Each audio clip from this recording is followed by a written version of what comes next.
KL Publications presents Enough is Enough, a thinking outside of the box story by Ryan C. Sanders. Terrence stood at the corner of a bustling intersection, watching as the traffic light blinked from red to green. Cars revved their engines, pedestrians hurried across the street, and the city moved in its usual chaotic rhythm. He couldn't help but marvel at how something so small, an idea born from necessity, could control the whole flow of entire cities.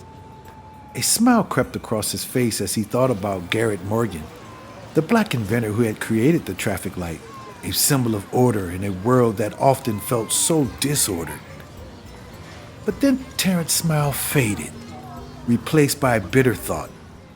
The traffic light was one of countless contributions black people had made to society, yet so often those contributions were overshadowed or co-opted by others. It wasn't just Garrett Morgan's traffic light. Thomas Edison often gets credit for the light bulb, but the truth was that a black man, Lewis Latimer, had perfected it by creating a longer-lasting filament. And while Alexander Graham Bell is often celebrated for inventing the telephone, few people remember the work of black inventor Granville Woods, whose interventions in electrical systems were crucial to its development. The kicker? For every invention that made life better, a system was built to make it more expensive, more inaccessible. The traffic light ensured safety, but the system created unreasonable speeding tickets. The light bulb illuminated homes, but the electric companies send you an unrealistic bill every month. The telephone connected people, but the phone companies charge exorbitant fees. It was a pattern Terrence had noticed his entire life. Black ingenuity met with white exploitation. Brilliance dulled by greed. Enough was enough. Terrence knew that thinking outside the box had always been the key to black survival and success. Yet the box itself had grown stronger, reinforced by laws, systems, and unspoken expectations designed to limit people like him. He had spent years trying to navigate it, fitting in the roles that society deemed appropriate for him. He was tired of living on someone else's terms, tired of waiting for permission to be great. He looked around the intersection, then backed up to the towering skyscrapers of the city, and an idea began to form in his mind. What if he didn't play their game anymore? What if he stopped accepting the narratives about who he was supposed to be and what he was supposed to do? He could just build something entirely new, something that would break the cycle. Terrence had always been a problem solver. Growing up in a rough neighborhood, he had to be. From an early age, he found ways to work around problems, whether it was fixing a broken toy, negotiating peace between his friends, or helping his single mother stretch a paycheck. As he grew older, his knack for innovation only deepened, but the system never really rewarded his efforts.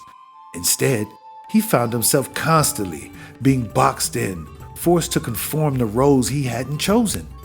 College guidance counselors suggested he go into sports management, despite his clear interest in engineering. Employers assumed he wasn't capable of leadership positions, though he routinely solved issues his supervisors couldn't. He had tried doing things the right way, the way they told him to, but the roadblocks kept coming.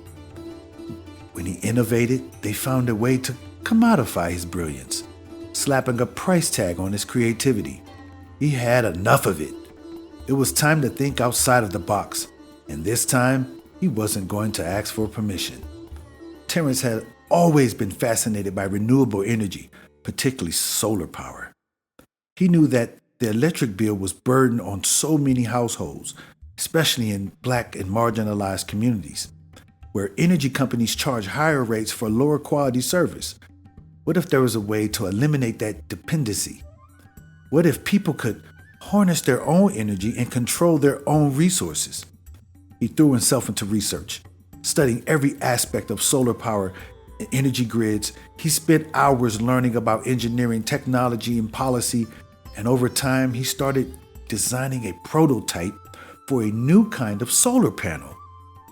His model would not only capture solar energy more efficiently, but it would store it in a way that allowed for a long-term use, even in places that didn't get constant sunlight. And the best part, it would be affordable. Terrence knew that the energy companies wouldn't like it.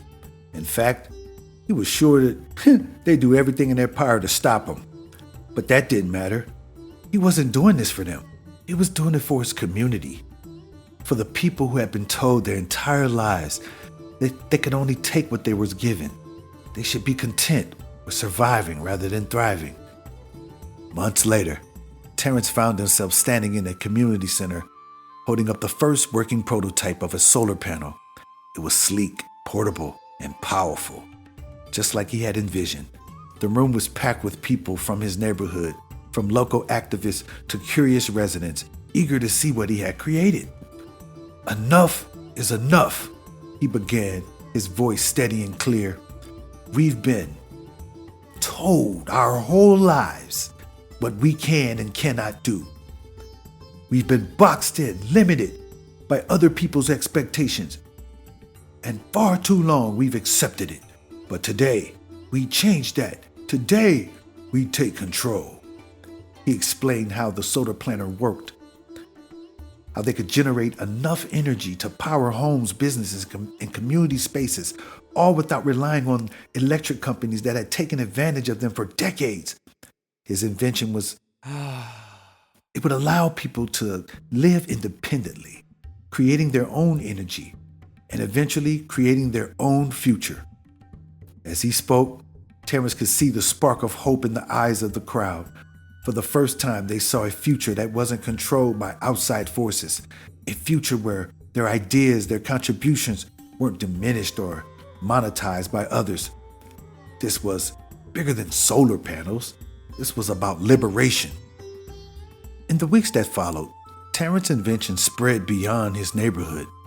News outlets picked up the story, and soon he was receiving calls from communities across the country. His work had sparked a movement not just of energy independence, but for mental and creative independence as well. People began questioning the system that had held them back, realizing they had the power to create their own solutions. Terrence had broken the cycle. He had thought outside of their box.